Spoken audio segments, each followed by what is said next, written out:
लीजिए, मिठाई खाइए। आइए मिठाई खाइए। थैंक यू, मिठाई खाइए। ये लीजिए। Thank you. Hi Nikki. अब मुझे देखकर तुम्हारी स्माइल कहाँ गायब हो गई? I mean, तुम्हारे पास कोई ऐसी वजह तो नहीं हो सकती कि मैं तुम्हें अच्छी नहीं लगती? नहीं नहीं मिसेस करबंदा, ऐसी कोई बात नहीं है। वैसे आप यहाँ? सारी दुनिया के फलसफे बदल रहे हैं, लेकिन मेरे घर की चारदीवारी में आज भी वही दकियानूसी आदर्श जिंदा है। मैं एक आम सी हाउसवाइफ की एक बहुत ही आम सी जिम्मेदारी निभाने यहाँ आई हूँ। प्रियंका यहाँ एडमिट है और मैं उससे हालचाल पूछने आई हूँ। I hope she is all right. Priyanka di, उन्हें तो डिस्चार्ज कर दिया गया है, वो घर चली गई है। डिस्चार्ज कर दिया? मैं बेकार ही यहाँ आई। अरे नहीं, बेकार ही क्यों? सबसे पहले तो आप मिठाई खाइए। किस लिए? खाइए तो। लेकिन किस लिए? अब आइए मेरे साथ। कहाँ? चलिए तो। अरे लेकिन निकी, निकी कहाँ ले जा रही हो? सरप्राइज। निकी एक मिनट। देखो निकी, मुझे सरप्राइजेस बिल्कुल सूट नहीं करते, इसलिए बता दोगी तो अच्छा होगा। क्या मिसेस खरबंदा, आपने तो पूरा एंटी क्लाइमैक्स ही कर दिया। मुझसे ये शिकायत सिर्फ तुम्हें नहीं, सभी लोगों को होती है। शायद इसीलिए ज्यादा लोगों से मिलना मैं पसंद नहीं करती। Mrs Kharbanda, I respect you for what you are. आप इतना अपोलोजेटिक क्यों हो जाती हैं? एनीवेज, खुशखबरी ये है कि अनु दीदी माँ बन गई हैं। उन्होंने एक बहुत ही छोटी सी प्यारी सी डॉल को जन्म दिया है। मैं आपको उन्हीं से मिलवाने। नहीं निकी, आई मीन कंग्रेचुलेशंस, लेकिन मैं ऋषभ भाई साहब को विश कर दूंगी। आपको दीदी से शिकायत है ना? मुझे भी आपके हस्बैंड से शिकायत है, लेकिन अब सारी शिकायतें खत्म हो जाएंगी। वो छोटा सा मसीहा आ गया है जो सारी प्रॉब्लम्स को खत्म कर देगा। बिलीव मी मिसेस खरबंदा, सब कुछ ठीक हो जाएगा। And trust me, she is adorable. आइए।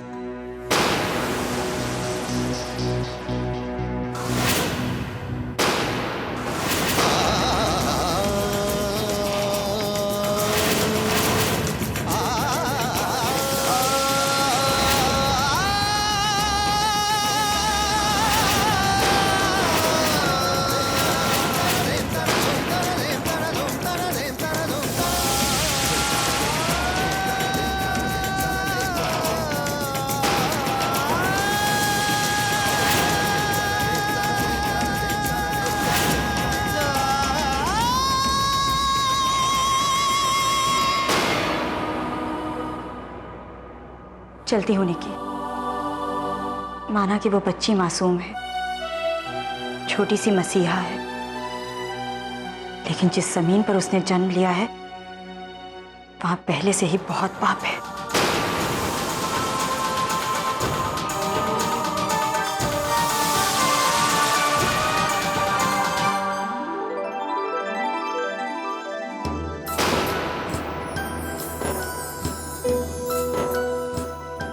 भाभी, कंग्रेचुलेशंस प्रियंका, मुबारक हो आंटी। जीते रहे। जीते। जेठानी जी से मिलने आई थी ना? मिली आप?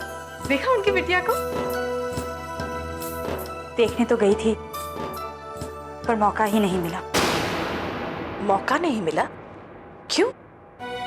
वो एक्चुअली प्रियंका के भैया इस खुशी से इतने खुश हो गए हैं कि जैसे वो किसी और के साथ ये खुशी बांटना ही नहीं चाहते हो।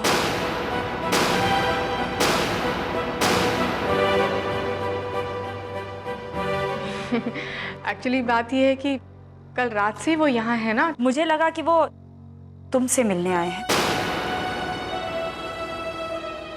मुझसे भी मिलने आए थे भाभी। अम्मा, डैड, चलिए ना अपनी पोती को देखने। चलिए चलिए, मुझसे तो इंतजार नहीं हो रहा। मैं तो अपनी भतीजी को देखना चाहती हूँ। आप लोग जल्दी आ जाइए। ओके, बाय भाभी। खैर की बेटा, जब एक औरत माँ बनती है तो उसमें बहुत सारी तब्दीलियां आती हैं। इसी उम्मीद से ना उम्मीद होकर जा रही है। चले।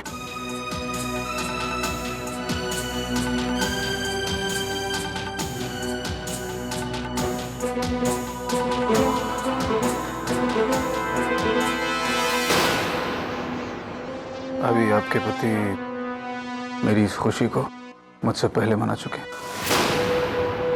मैं गई थी आपकी पत्नी को मुबारकबाद देने, पर यकीन मानिए भाई साहब, आपकी कमी वहां बिल्कुल महसूस नहीं हुई।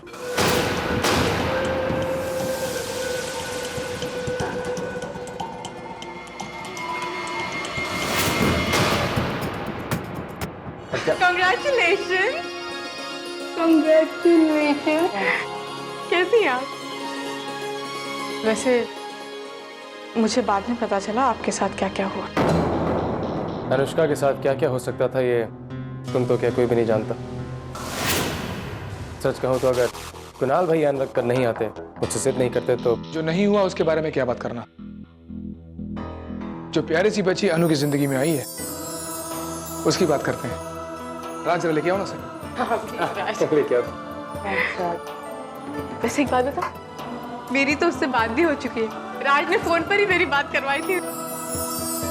Bye the way, Rishabh Lamba साहब को फुर्सत नहीं मिली यहाँ पर आने की? आए हैं ना भैया, सभी हैं बाहर। अम्मा, डैड, जेठ जी बाहर गार्गी भाभी के साथ बात कर रहे हैं। गार्गी यहाँ पर आई हुई है? जी, पर अभी जा रही हैं। यहाँ आई थी मिलने, लेकिन आपको यहाँ पर देखा तो वो। अरे उसे यहाँ बुलाओ ना प्लीज। कोई जरूरत नहीं है। हाय। Oh my God! हाय। मेरे पास तो so cute! जेठानी जी बिल्कुल आप पर गई है। Thank God. मैं तो चाहती थी कि ऋषभ पर बिल्कुल भी न जाए। प्रियंका जानती हो, मैंने इसके लिए नाम भी सोच लिया है। क्या नाम रखा है? कुहू।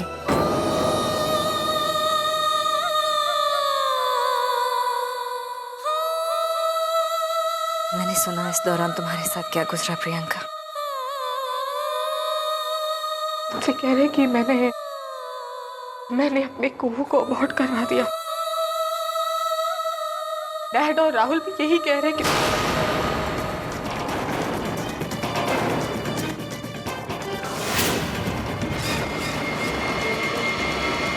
सॉरी।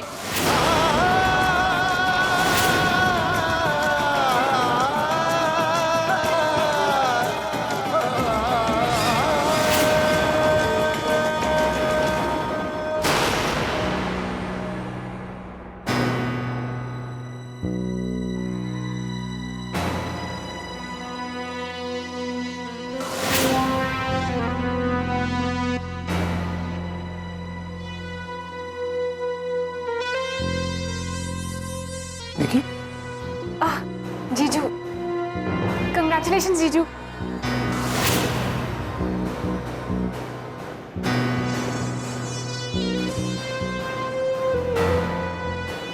जीजू आप ऐसे क्या देख रहे हैं? देख रहा हूँ कि तुम अपने एक्सप्रेशंस किस तरह से बदल लेती हो।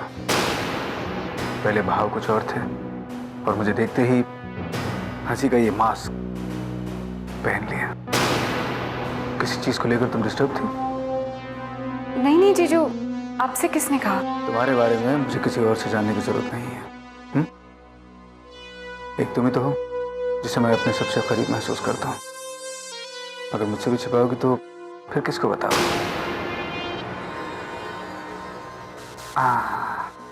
ये देखा देखा, असल भाव सामने आ गए।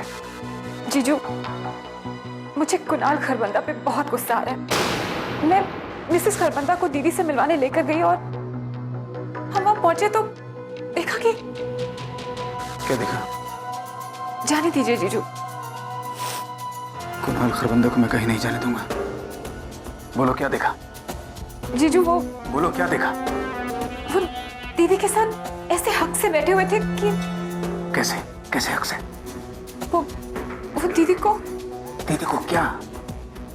दीदी को किस कर रहे थे। What?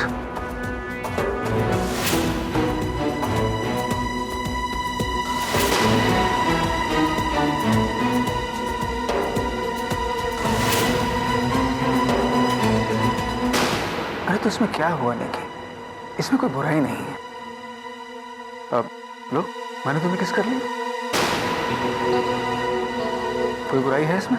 नहीं ना? अच्छा वो डॉक्टर सेठ कहाँ है, तुमने उन्हें देखा है? मैंने उन्हें रूम में जाते हुए देखा था। आप उनसे मिलने जा रहे हैं? मैंने उनसे कहा था कि मुझे माँ और बच्चा दोनों जिंदा चाहिए, और देखो ना, उन्होंने मेरी बात का मान रख लिया। I'll come back.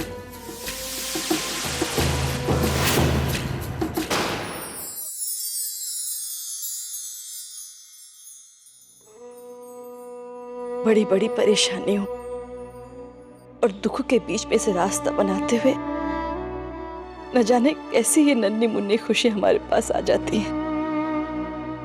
इसकी एक हंसी पर सारे गिले शिकवे शिकायतें सब खत्म हो जाते। एक साथ दो हादसे हुए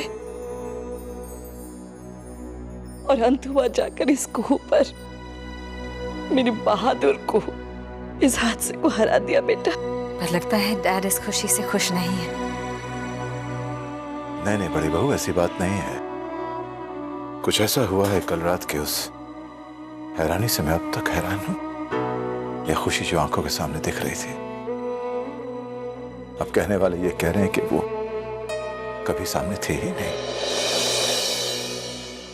मम्मी, कुहू को जरा डैड को दीजिए ना। हाँ हाँ हाँ एक मिनट पकड़ो। एक मिनट, ठीक से पकड़ा है ना? हाँ हाँ हाँ। गिरेगी तो नहीं? अरे नहीं, तुम्हारे हाथों के नीचे मैंने हाथ रखा हुआ है। इतना डर क्यों रहे हो? लेकिन इतनी नाजुक सी है।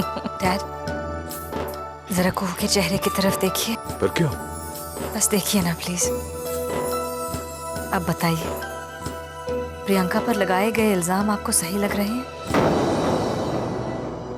एक माँ चाहे कितने भी दुखों से घिरी हो, अपने बच्चे को अबॉर्ट करने का सोच भी नहीं सकती। एक औरत जब माँ बनने वाली होती है ना, तो जैसे कुहू आपकी बाहों में बैठी है, उसकी कल्पना में ठीक ऐसी ही शक्ल की बच्ची होती है।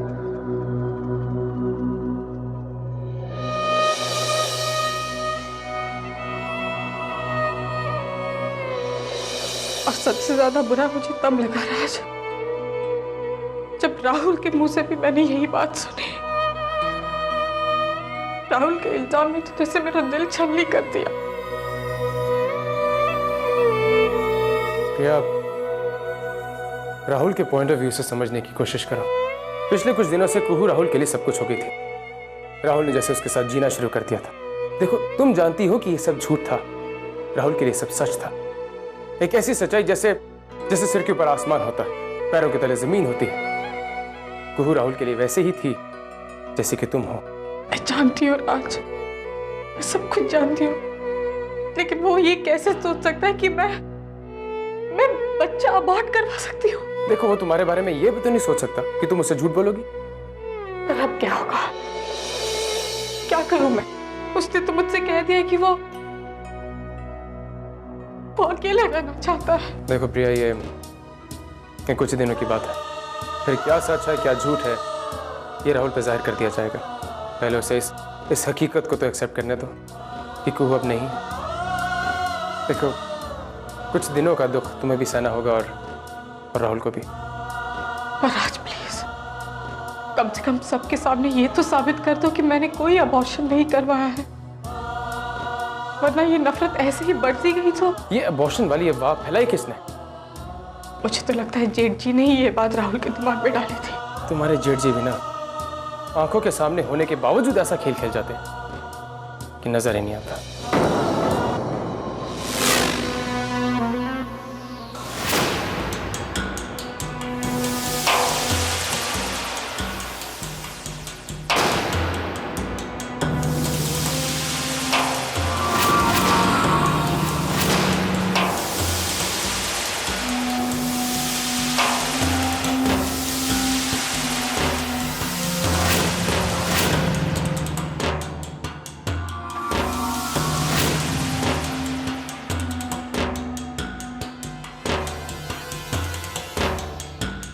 आंख में चोली मेरा भी फेवरेट खेल हुआ करता था। देखिए ना, आप कहाँ कहाँ छिपती फिर रही हैं, फिर भी हमने आपको ढूंढ निकाला। नहीं, मैं कहाँ छुप रही थी?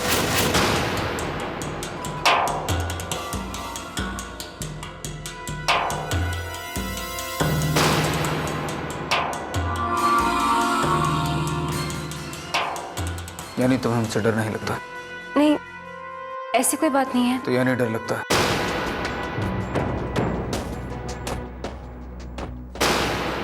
और अगर डर लगता है तो तुमसे जैसे कहा गया था तुमने वैसा किया क्यों नहीं? मुझका लंबा जिंदा कैसे है? वो मुझसे उसमें हो नहीं पाया क्योंकि डॉक्टर राज मल्होत्रा लगातार मुझे ऑब्जर्व कर रहे थे और शायद कुणाल खरबंदा को भी शक हो गया। यानी उन दोनों से डर गए आप? आपको इस बात की फिक्र नहीं थी कि मैं आपका क्या हश्र कर सकता हूँ? मैं आपको, आपकी मैरिड लाइफ को, आपके करियर को इतना नुकसान पहुंचा सकता हूँ जिसका अंदाजा भी आप नहीं लगा सकती। मैं उस वक्त कुछ नहीं कर पाई क्योंकि डॉक्टर मल्होत्रा। अब जरा डॉक्टर मल्होत्रा को आड़े हाथ ले लेते हैं। चलिए, आप तब मेरा कहा नहीं कर पाए, अब बताइए अब आप क्या कर सकती हैं?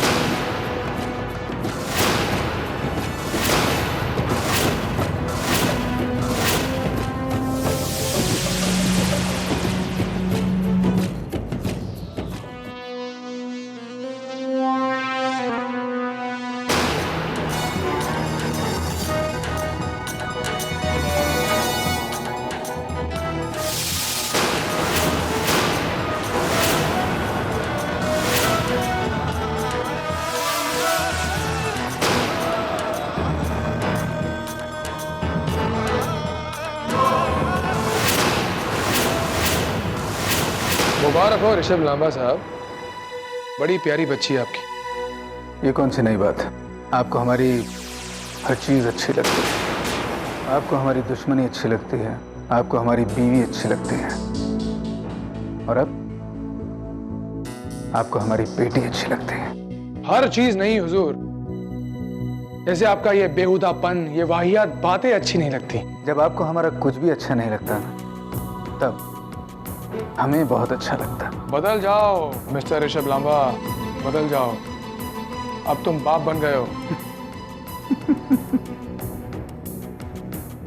एक बाप की इज्जत तो हमें आपसे भी मिली है। जिस दिन तुम्हारी इज्जत उतारूंगा ना, उस दिन तुमसे मैं रिश्ता पूछूंगा। मिस्टर ऋषभ लांबा,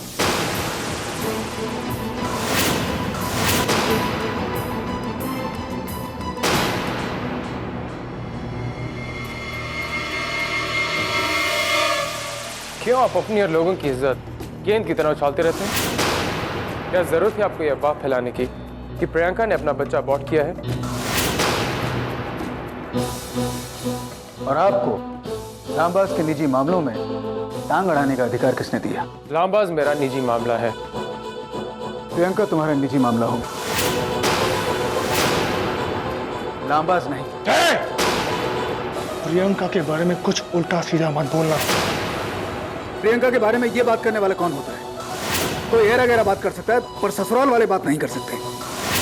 राज एरा गहरा नहीं है। तो ले जाकर अपने घर में बिठाओ, मेरे सर पर क्यों बिठा रहे? अगर आप इस तरह की उल्टी सीधी अफवाहें फैलाते रहेंगे तो मैं वाकई आपके सर पर बैठ जाऊंगा। बहुत दहले साहब में क्या हो रहा है ये? ऋषभ, ये राज जिसे हमारे घर वालों ने कुछ ज्यादा ही मुंह लगा लिया, ये मुझे धमकी देता है कि मैं ज्यादा अफवाहें न फैलाऊं। ये बात मैंने पहले भी कही थी और आज फिर कहता हूं कि प्रियंका ने बच्चा अबॉर्ट करवाया है, और ये सब कुछ किसकी सांठगांठ के साथ हुआ है? और मैं हवा में बात नहीं करता हूं डॉक्टर राज मल्होत्रा। डैड, मामा, डॉक्टर वर्षा सेठ को लिखे इस लेटर में ये सब कबूल कर लिया। पढ़िए इसे। इसमें इन्होंने लिखा है कि मैंने डॉक्टर वर्षा सेठ से प्रियंका लांबा के केस में जबरदस्ती कुछ ऐसे काम कराए हैं जो मेडिकल एथिक्स के खिलाफ है।